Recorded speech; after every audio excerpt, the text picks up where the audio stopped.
so glad to be here with you all tonight, and have really, really been looking forward to this evening and being able to spend it with you.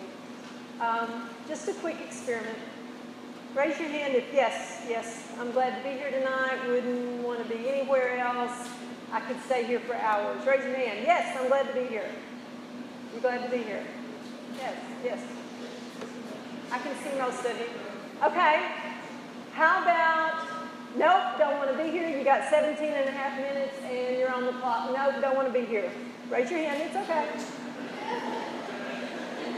There's a few honest people. You're a nice group because you know that what I wanted to hear was yes. Because yes is good and no is bad. I mean, just look at my face. Yes! The eyebrows go up. The tone in your voice goes up, as opposed to no. Furrowed brow, the lowered voice.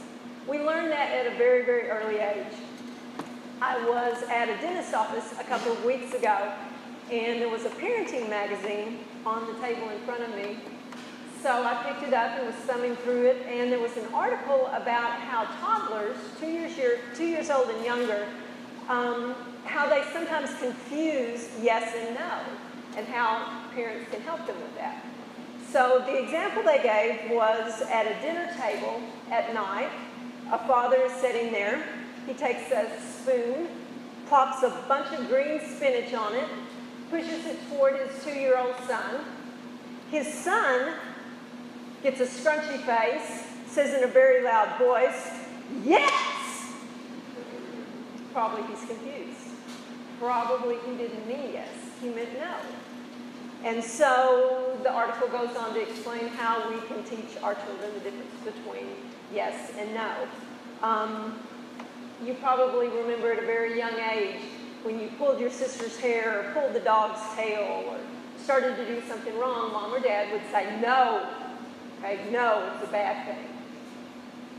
So yes, good, no, bad. Maybe. I want you to just take a few minutes tonight and think that possibly if we look at yes and no in a larger picture, that maybe our perspective can change just a little bit, and maybe that would be beneficial to us. I have 2 stories for you. First story is about a young lady that I taught the first year that my husband and I moved to North Carolina. She was a brilliant student. She sat in the first row, against the wall, 3rd desk back. She was one of those students that you guys love to hate because she just got it. Whatever it was, she got it. And she seemed to do so with a great deal of ease. She was a hard worker, she was smart, she was amazing. Going into her senior year, she realized that with all of this going for her, with her knowing she was going to have a very high GPA, that she was going to be able to choose from that top tier of colleges and universities. But she also knew that attached to those top tier universities was a top tier price tag. So she began applying for scholarships. She thought big. She still thinks big. She decided she was going to apply for the Gates Millennium Scholarship. The first teacher that she approached said, no, nobody here gets that. No. But she didn't let that discourage her. She found her 2 teachers that she needed to help her through the process. She filled out all the paperwork, which I'm not sure if you're familiar with the process, but it's quite intensive. She put it in the mail, and she sat back and she waited. Early spring, she goes home one afternoon. On the table, a stack of mail, and there's a very large brown envelope. Top left-hand corner, Bill and Melinda Gates Foundation. She just can't open it. She looks at it. She feels it. It's thick. She's smart, and she knows logically that a no could come in a very small white envelope, right? It doesn't take a thick brown envelope to say no. She sat there all afternoon looking at it. True story. It wasn't until her sister came home that afternoon and told her, "You're crazy. Open the envelope." At that point, she opened it, and of course, she found out that she was named a Millennium Scholar. There's only 1,000 seniors across the nation each year that are given this award, and she was one of the 1,000. Very deserving, amazing lady. Great story, right? Good. Remember? Yes, it's good. This is a good story. Second story. 3 years later, same room, 3 desks back again, only this time in the center row, sits another young girl. Hard-working, possibly maybe one of the hardest working, top 5 hardest working students I ever had the privilege to work with. She, like the first student, so very smart, and she was a perfectionist. If she made a 95 on a paper, she wanted to redo it for 100, and not just for the grade. That was important to her, but she felt a need to get it right. If she knew she could do it right, she wanted to do it right. She was kind. She had the whole package. So like the first student, she began looking at these top-tier colleges and universities. She had it narrowed down to 3. UVA, William and Mary, and Vanderbilt. When she and I would have discussions in the fall, at least for my part, we always talked about which of the 3 she would choose. It really wasn't a question of whether or not she would be chosen. It's which of these schools will you choose to go to? One day, late fall, I was in my room during first period planning. I was standing at my whiteboard writing out the day's agenda, and I turned around and she was standing in my door. And as I approached her, I realized very quickly that she was not all right. So I brought her in, I pulled 2 desks together, we sat down, and she began telling me the story of what had happened on the previous afternoon. She arrived home to find mail on the kitchen table as well. 3 letters, all in one day. 3 letters, all in small white envelopes.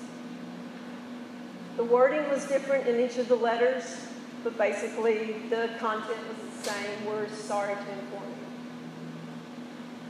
She sat in the desk and looked at me, tears running down her face. And she said, "Miss Poole, ever since I can remember, as far back as I can remember, my mom and daddy told me, work hard, do what you're supposed to do, and you can be whatever you want to be." She said, "My Sunday school teachers, my school teachers, they all said, work hard, go above and beyond, and you can go anywhere you want to go. You can be anything you want to be." She looked me straight in the eyes and she said, "It's not true. It's all a lie. I did everything I was supposed to do, and they said no." Wow, what do you say to that? You're probably thinking what I thought that morning: this is not fair. Well, of course it's not fair. Life's not fair. War, famine, all that stuff. 2 amazing ladies, both brilliant. One got a resounding yes, the other 3 no's in one afternoon. But the question is, does it really matter? Did the yes matter? Did the no matter?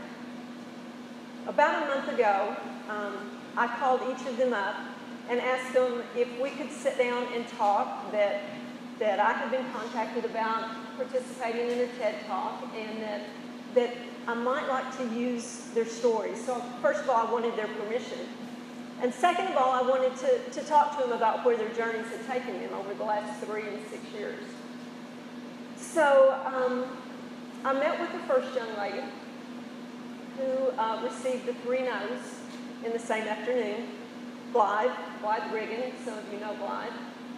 And it was so good to see her. We talked about the morning again, that morning that she came in, and we both cried again because we're both criers.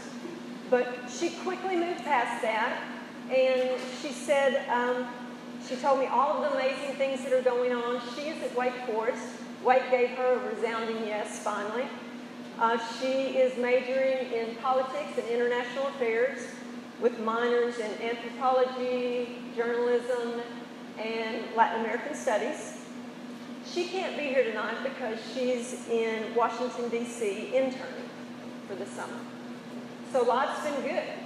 Life's been good to Brayden. Oh, did I mention she will be the assistant to the president of Wake Forest University this next year when she begins her senior year.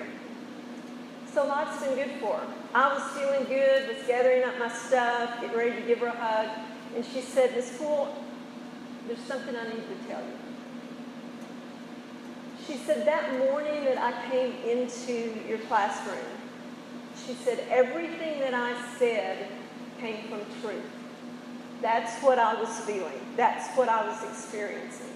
If I could not have talked to you, I would have exploded. I was dying on the inside. She said, but I have to be honest with you. Even that morning, deep in my heart, feeling everything that I was feeling, that morning, I knew it was going to be okay. I knew I was going to end up where I was supposed to be. I knew that wherever I landed was going to be the place that I was supposed to be, and I knew it because I knew I would make it the place. And she has. The next week when I met with Kaisa, and Kaisa is here.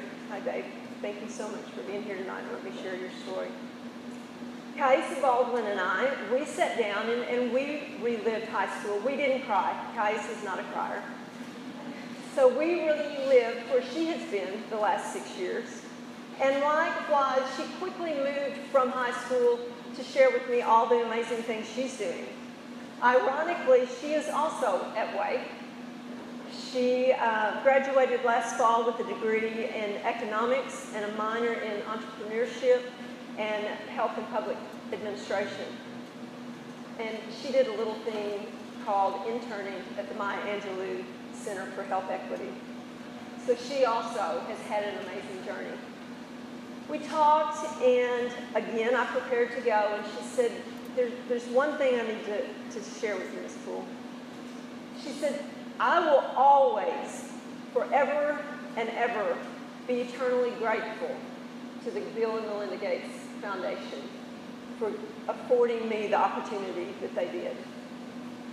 She said, but if I had gotten home that afternoon and the letter had said no, it would have been okay. She said, I would have still gone to school. I would have still earned my degree. She said, I've learned that there's a difference between a barrier and an obstacle. She said, not getting the scholarship would have been an obstacle. It would have been something I'd had to find my way around, but I would have taken out student loans. She said, many of my friends took out student loans and they graduated with debt. It would have been okay. I'm glad I didn't have to, but it would have been okay. So there's our two ladies. Two amazing ladies, one who had a no, 3 no's, one who had a resounding yes, and they're both saying, it was okay. It would have been okay either way. So does yes or no really matter? We keep coming back to this. Robert Ballard, the oceanographer who discovered the wreckage of the Titanic, he said recently in a 60-minute interview, he said, the greatest discoveries that I've made were ones that I was not looking for. I was looking for one thing, and I found something else. So if we buy into what Robert Ballard is saying, what Kaisa has said, what Blythe has said, does yes or no really matter? Or maybe we need to reevaluate. We need to redefine what yes and no means when they come to us in our lives. We still need to celebrate the yeses. Absolutely. Let's celebrate the yeses. But when those no's come, those scrunchy-faced no's, maybe we can see those no's just as an obstacle. An obstacle that we have to find our way around, but as we're finding our way around it, who knows? We can be headed straight to the greatest discovery that we could have ever imagined. That's what I hope for you. That's what I hope for you in your journeys. Godspeed to you.